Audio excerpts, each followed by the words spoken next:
अल्लाह ताला की ज़ात अक़दस ने जो शरीयत नाज़िल फरमाई हैं, जो कुछ अहकाम अल्लाह ताला की ज़ात अक़दस ने पिछले नबियों को अता फ़रमाए हैं, और सारे अम्बिया की तालीम, सारी शरीयतों की तालीम और सब अम्बिया अलैहिस्सलातु वस्सलाम की तालीमात का जो ख़ुलासा है वो ये है कि आपके ऊपर सबसे पहली ड्यूटी ये आयद होती है कि उस अल्लाह ताला की ज़ात अक़दस के ऊपर आप ईमान रखें।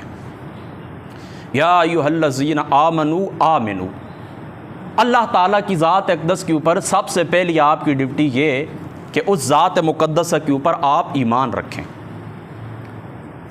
अब जिस वक्त आपने ईमान रखा, अल्लाह ताला की ज़ात अक़दस को तस्लीम कर लिया, ईमानियात को आपने तस्लीम कर लिया, अल्लाह ताला के ऊपर हमारा ईमान है, तमाम नबियों के ऊपर, रसूलों के ऊपर हमारा ईमान है, सारी किताबों के ऊपर हमारा ईमान है, फ़रिश्तों के ऊपर हमारा ईमान है, आखिरत के ऊपर हमारा ईमान है, ये बात आपने तस्लीम कर ली। तो याद रखें, इसके बाद फिर आपकी ड्यूटी ये है कि ये ईमान की दावत आप दूसरे लोगों तक भी पहुँचाएँ, दूसरे लोगों तक भी आप ईमान की दावत पहुँचाएँ। यानी खुद अल्लाह ताला की ज़ात अक़दस के ऊपर आपने ईमान रखा, बात पूरी हो गई। अब इसके बाद अगला लम्हा ये है कि वो जो दावत आपने कबूल की है वो दावत अपने दूसरे भाइयों तक भी पहुंचाएं, उनको दावत दें, उनको दावत दें और इस रास्ते के ऊपर आप उनको लेकर आएँ। लेकिन आज भी इस बात को आप याद रखें कि मुसलमानों के पास सबसे वसी जो रास्ता है और सबसे वसी जो मैदान है वो मैदान दावत का मैदान है। कभी भी याद रखें, आप तलवार पकड़ के किसी असले के ज़ोर के ऊपर दुनिया के किसी भी कोने के ऊपर आप इस्लाम नाफिज नहीं कर सकते।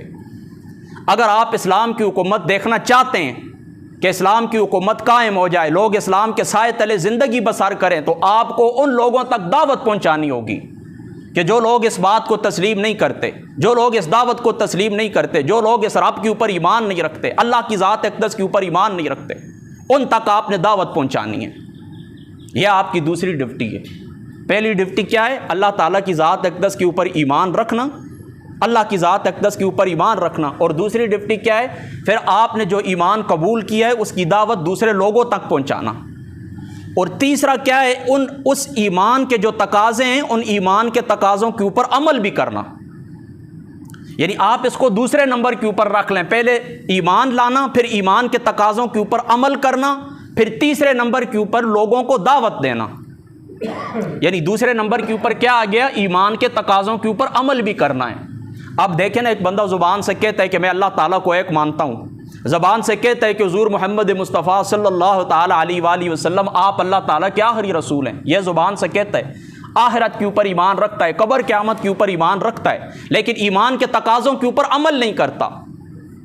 देखें ना, आप लोग ये कहते हैं ना कि हमारा अकीदा है कि आखिरत कायम होगी, अल्लाह ताला की बारगाह के अंदर हम पेश होंगे, अल्लाह ताला की बारगाह के अंदर हमने एक एक सेकंड का हिसाब देना है, लेकिन उसके बावजूद आप जुल्म करते हैं, उसके बावजूद आप बहनों बेटियों के हक़ के ऊपर कब्ज़ा करते हैं, उसके बावजूद आप पड़ोसियों को सताते हैं, दूसरों का माल आराम तरीके से खाते हैं, नाजायज़ तरीक़ों से खाते हैं।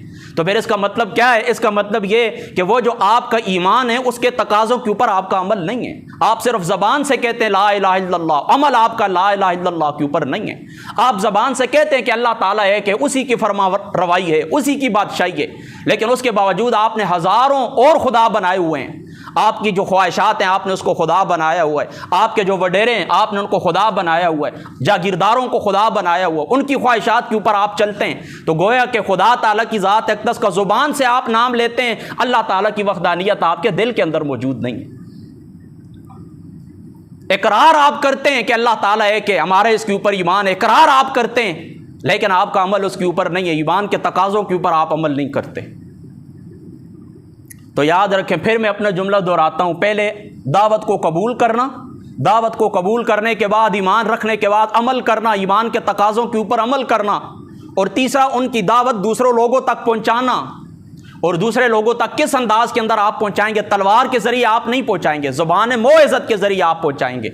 उदउ इला सबील रब्बिका बिल मौइज़तिल हसना वजादिलहुम बिल्लती ही अहसन, अच्छे अंदाज के अंदर, बेहतरीन अंदाज के अंदर लोगों तक दावत पहुँचानी है। यानी एक जो देखे ना दाई होता है, अल्लाह ताला की तरफ बुलाने वाला होता है, उसका कुछ गेट अप होता है, उसकी कुछ सिफात होती हैं, उसकी कुछ आदात होती हैं। अल्लाह ताला हुक्म देता है कि एक दाई का लिबास किस तरह होना चाहिए। अल्लाह ताला हुक्म देता है कि एक दाई की वो ज़ुबान किस तरह होना चाहिए। सूरह मुदस्सिर को आप पढ़ें, वहाँ पर सारी आपको दाई की सिफात मिलेंगी कि एक दाई जो दावत देने वाला है उसकी सिफात क्या होनी चाहिए। सूरह मुदस्सिर शरीफ तफसील के साथ वहाँ पर आप पढ़ें तो आपको दाई की सिफात मिलेंगी कि दाई के अंदर ये सिफात होनी चाहिए। और मैं अभी आपको गिनवा भी देता, लेकिन चूँकि वक्त मुख्तसर सा है जुम्मतुल मुबारक का, तो याद रखें कभी भी कड़वी ज़ुबान से तलवार के ज़रिए असले की नोक पर लोगों को डरा के धमका के मुनाजरों के ज़रिए तलवार उठाकर कभी भी याद रखें यह दावत का उसलूब अल्लाह ताला की ज़ात अक़दस ने आपको नहीं दिया है। यह बात आप ज़हन के अंदर रखें। दावत आप देंगे अच्छे अंदाज के अंदर आप देंगे। देखें एक छोटी सी, मैं चलते चलते आपको मिसाल भी दे देता हूँ। देखें फ़िरौन कितना बड़ा काफिर था। 400 साल तक वो क्या कहता रहा, 400 साल तक वो कहता रहा मैं अल्लाह हूँ। 400 साल तक वो खुदाई दावा करता रहा, अपने खुदा होने का दावा करता रहा कि मैं खुदा हूँ, मैं अल्लाह हूँ। 400 साल तक, 400 साल तक वो दावा करता रहा। लेकिन आखिरकार अल्लाह ताला की ज़ात मुक़द्दसा ने जिस वक्त हज़रत मूसा अलैहिस्सलातु वस्सलाम को और हज़रत हारून को उनकी तरफ भेजा, किसकी तरफ? फ़िरौन की तरफ, कि आप इसको खुदा की तरफ बुलाएं, अल्लाह की तरफ बुलाएं, तौहीद की दावत दें। तो अल्लाह ताला ने उनको क्या हुक्म दिया? 400 साल तक वो खुदाई दावा करता रहा। रब ताला ने उनको क्या हुक्म दिया? फ़क़ूला लहू क़ौलन लय्यनन लअल्लहु यतज़क्कर औ यख़शा। फरमाया इस फ़िरौन को दावत आपने देनी है, लेकिन किस अंदाज के अंदर देनी है? नरमी वाले अंदाज के अंदर देनी है। फ़क़ूला लहू क़ौलन लय्यनन लअल्लहु यतज़क्कर औ यख़शा। नरमी के साथ आपने दावत पेश करनी है, नरमी के साथ, सख्ती के साथ नहीं, नरमी के साथ। वरना देखे ना कितना वो बड़ा बागी था कि 400 साल तक अल्लाह ताला के मुकाबले के अंदर अपने आप को खुदा कहता रहा। 400 साल तक। आज क्या होता है, हमारी कोई ज़ाती तौर पर थोड़ी सी तौहीन कर दे, हम उसके साथ बात करना भी गवारा नहीं करते। हम कहते तुम मरो जहन्नम के अंदर जाओ, हमें तुम्हारी कोई परवाह भी नहीं है। लेकिन अल्लाह ताला की ज़ात अक़दस से हिल्म सीखें कि अल्लाह ताला की ज़ात अक़दस का जो 400 साल तक मुकाबला करता रहा, अल्लाह ताला ने फरमा बात उसके साथ करनी है, लेकिन नरमी के साथ आपने बात करनी है। फ़क़ूला लहू क़ौलन लय्यनन लअल्लहु यतज़क्कर औ यख़शा। तो दाई के अंदर यह सिफत होनी चाहिए कि दाई बिगड़ने वाला ना हो, छोटी छोटी बातों के ऊपर नाराज़ होने वाला ना हो, दिल के अंदर मामूली बातें रखने वाला ना हो, दिल के अंदर कीना बोझ रखने वाला ना हो। मुश्किलात दावत का याद रखें, जो उसलूब होता है, दावत का जो रास्ता होता है, इस रास्ते के अंदर बड़ी मुश्किलात आती हैं। लोग तरह तरह की बातें सुनाते हैं, लोग पत्थर मारते हैं। आका अलैहिस्सलातु वस्सलाम अल्लाह ताला के महबूब हैं, दो जहानों के सरदार हैं, हमारे आका दो जहां सरवर आलम सल्लल्लाहु ताला अलैहि वसल्लम। लेकिन आपका देखेंगे जो दावत का रास्ता था, इस रास्ते के अंदर क्या हुआ था? इस रास्ते के अंदर ये हुआ था कि ताइफ के अंदर हुज़ूर अलैहिस्सलातु वस्सलाम की ज़ात अक़दस को उन लोगों ने, ताइफ के सरदारों ने क्या किया था? अपने छोटे बच्चों से उनको पत्थर मरवाए थे। हुज़ूर अलैहिस्सलातु वस्सलाम के कदमैन तय्यबैन लहूलहान हो गए, खून जारी हो गया, खून का फुवारा जारी हो गया। अल्लाह ताला के एक फरिश्ते हाजिर होते हैं, जिब्रील अलैहिस्सलाम, कहते हैं आप हुक्म दें इन ताइफ वालों के ऊपर, ये जो पहाड़ियाँ मैं इनके ऊपर गिरा दूँ, ये सारे चकनाचूर हो जाएं। लेकिन हुज़ूर अलैहिस्सलातु वस्सलाम की ज़ात अक़दस ने क्या फरमा नहीं, कभी भी इस तरह नहीं होगा। फरमा मैं इनके हक़ में दुआ करता हूँ, तुम इस तरह करो कि इस दुआ के ऊपर तुम आमीन कहो। हुज़ूर अलैहिस्सलातु वस्सलाम ने फिर क्या दुआ फरमाया, पाक परवरदिगार ये मेरा हक़ नहीं जानते, इन लोगों को नहीं मालूम कि मैं कौन हूँ, या अल्लाह इनको हिदायत दे। और साथ ही क्या फरमाया, जिब्रील क्या होगा अगर ये लोग, क्या हुआ कि ये लोग मेरी बात तस्लीम नहीं करते, क्या हुआ ये मेरी बात तस्लीम नहीं करते, क्या होगा? फरमाया इनकी औलादों में से अल्लाह ताला नेक सालेह लोग पैदा कर देंगे जो हिदायत को कबूल करेंगे। फिर वही नबी पाक सल्लल्लाहु ताला अलैहि वसल्लम अपनी जो मक्का शरीफ, जहाँ पर हुज़ूर अलैहिस्सलातु वस्सलाम दुनिया के अंदर तशरीफ़ लाए, आप मुझे बताएं कि जिस जगह के ऊपर इंसान पैदा होता है कितनी मोहब्बत होती है उस जगह से। दुनिया के आप किसी भी कोने के अंदर, बरतानिया चले जाएं, कहीं पर चले जाएं, यह गांव आपका है, आपको याद आएगा, इसकी गलियां आपको याद आएंगी, इसके चौबारे आपको याद आएंगे, इसकी बैठकें आपको याद आएंगी, उजरे आपको याद आएंगे, ये दोस्त अहबाब, ये जुम्मे की इज्तिमा, खेलना कूदना, ये सारी बातें आपको याद आएंगी। कितनी दौलत आपको मालें, अरबों खरबों के आप मालिक हो जाएं, लेकिन यह जगह कभी आपको नहीं भूलेगी। तो फिर देखें नबी पाक सल्लल्लाहु ताला अलैहि वसल्लम, आपको वो शहर मक्का हुज़ूर अलैहिस्सलातु वस्सलाम को छोड़ना पड़ा।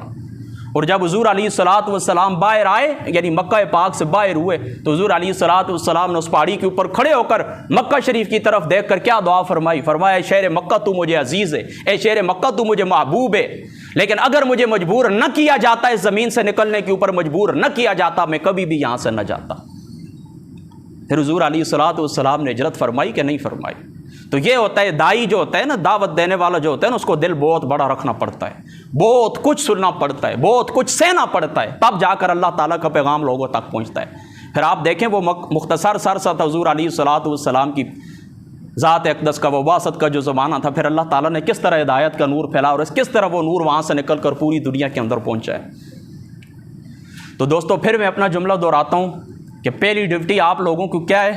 पहली ड्यूटी, अच्छा, पहली ड्यूटी दोस्तों आप लोगों की क्या है कि इस अल्लाह ताला के जो दावत है, इस दावत को कबूल करना, फिर इसके ईमान के तकाज़ यानी ईमान रखना अल्लाह की ज़ात अक़दस के ऊपर, फिर ईमान के तकाज़ों के ऊपर अमल करना, फिर उसके बाद क्या करना है, ये दावत दूसरों तक पहुंचानी है।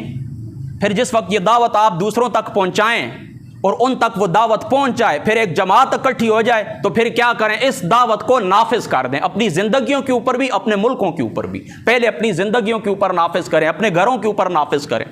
फिर क्या करें, अल्लाह ताला आपको इक़्तिदार अता फरमाए, इक़्तिदार के अंदर आप आ जाएं, तो फिर क्या करें, अल्लाह ताला के इस दीन को नाफिज कर दें, अल्लाह ताला के इस दीन के मुताबिक फ़ैसले करें, अल्लाह ताला के इस दीन के साए के नीचे ज़िंदगी गुजारें। आज दुनिया के अंदर जितने भी आपको फितने नज़र आते हैं, जितने भी आपको फसाद नज़र आते हैं, जितनी भी आपको परेशानियाँ नज़र आती हैं, उसका क्या है, उसकी जड़ क्या है, उसकी बुनियाद क्या है कि अल्लाह ताला की ज़ात अक़दस ने, उसके रसूल महबूब मोहम्मद मुस्तफ़ा सल्लल्लाहु ताला अलैहि वसल्लम आपकी ज़ात अक़दस ने जो रास्ता दिखाया था, उस रास्ते को हम छोड़ चुके हैं। तो ये सारी उस गुफ्तगू का खुलासा है, सारे इस दीन का खुलासा है, बल्कि तमाम अदियान का खुलासा है। फिर आखिरी जुमला है मेरा, अल्लाह ताला की ज़ात अक़दस के ऊपर ईमान रखना, ईमान के तकाज़ों पर अमल करना, फिर इस दावत को दूसरों तक पहुँचाना, फिर इकट्ठे होकर इस दावत को नाफिज कर देना। बस ये मुख्तसर सा वक़्त था जो कुछ अल्लाह ताला को मंजूर था। अल्लाह ताला बातों के ऊपर अमल की तौफ़ीक़ अता फ़रमाए। मैं साल बाद